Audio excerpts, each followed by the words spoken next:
अभी चांदना जी ने नारा लगवाया भारत माता की जय। तो सवाल है, सब लोग ये नारा लगाते हैं, बहुत सुनने को मिलता है भारत माता की जय, मगर ये भारत माता है कौन? ये है क्या? सवाल है। जिसकी हम जय करते हैं,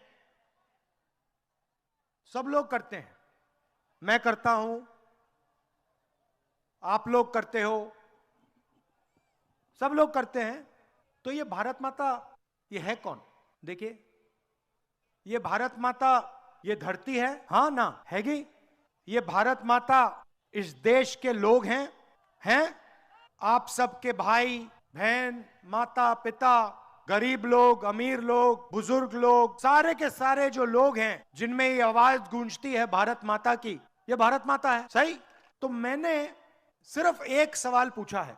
पार्लियामेंट हाउस में मैंने भाषण दिया और मैंने कहा कि देखिए, मैं जानना चाहता हूं, हम ये नारा रोज लगाते हैं, मैं जानना चाहता हूं ये भारत माता कौन है? कौन है ये भारत माता? मतलब ये लोग कौन है? कितनी आबादी किसकी है? आदिवासी कितने, दलित कितने, पिछड़े लोग कितने, गरीब कितने, अमीर कितने? अगर हम नारा लगाते हैं भारत माता की जय, और अगर हम भारत माता के लिए लड़ते हैं, खून देने के लिए तैयार हैं, तो ये भारत माता है कौन? ये तो पता लगाना ही पड़ेगा। सही? अगर हमें मालूम ही नहीं इस देश में पिछड़े कितने, दलित कितने, गरीब कितने, तो भारत माता की जय का मतलब क्या है? तो मैंने ये पार्लियामेंट में बोला, कहा कि इस देश को अब क्रांतिकारी काम करना पड़ेगा, इस देश को जाति जनगणना करवानी पड़ेगी।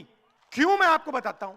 देश में कम से कम, मैं अंदाज लगा के कह रहा हूं क्योंकि इसका सच्चा जवाब किसी को नहीं मालूम, देश में कम से कम 50% पिछड़े लोगों की आबादी है।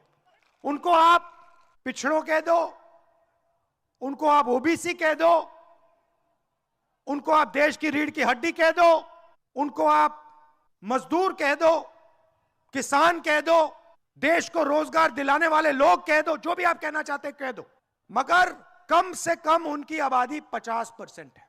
दलितों की आबादी 15%, आदिवासियों की आबादी 12 से 14%। मतलब भारत माता का सबसे बड़ा भाग दलित, आदिवासी और पिछड़ा है।